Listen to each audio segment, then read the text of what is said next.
ഭഗവാൻ ശ്രീകൃഷ്ണൻ ജനിച്ചത് എങ്ങനെയാണെന്നറിയാം. ഓം നമോ ഭഗവതേ വാസുദേവായ. ദ്വാപാര യുഗത്തിൽ മധുരയിലെ ക്രൂരനായ രാജാവായിരുന്ന കംസന്റെ തടവറയിലാണ് ശ്രീകൃഷ്ണൻ ജനിച്ചത്.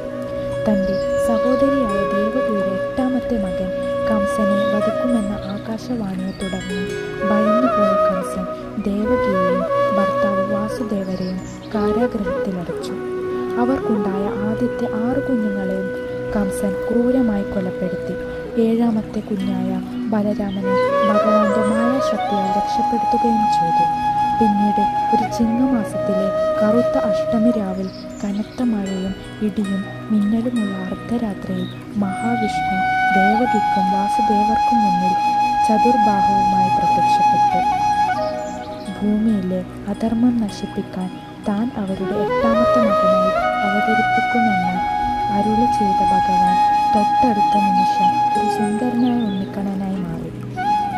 തന്നെ ഉടനടി അമ്പാടിയിലുള്ള നന്ദഗോപരുടെയും യശോദയുടെയും അടുത്ത് എത്തിക്കാനും അവിടെ ജനിച്ച പെൺകുഞ്ഞുമായി മാറ്റിവെക്കാനും ഭഗവാൻ വാസുദേവരോട് നിർദ്ദേശിച്ചു.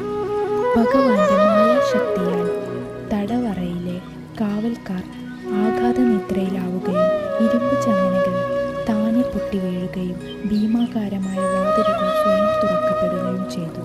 വാസുദേവർ ഉണ്ണിക്കണ്ണനെ ഒരു കുട്ടയിലാക്കി തലയിലേറ്റി കനത്ത പേമാരിയിലൂടെ പുറപ്പെട്ടു.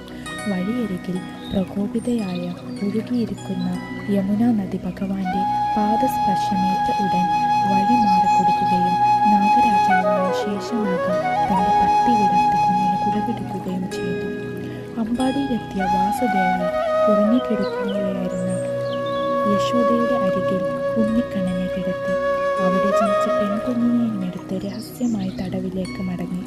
നേരം പുലർന്നപ്പോൾ കുഞ്ഞിൻ്റെ കരച്ചിൽ കേട്ടെത്തിയ കംസൻ ആ പെൺകുഞ്ഞിനെ പാറമേലിടിച്ച് കൊല്ലാൻ തുനിഞ്ഞെങ്കിലും കുഞ്ഞ് കൈകളിൽ നിന്നും വഴുതി ആകാശത്തിലേക്ക് ഉയർന്നു. കംസനെ വധിക്കാനുള്ളവൻ അമ്പാടിയിൽ വളരുന്നുണ്ടെന്ന് മുന്നറിയിപ്പ്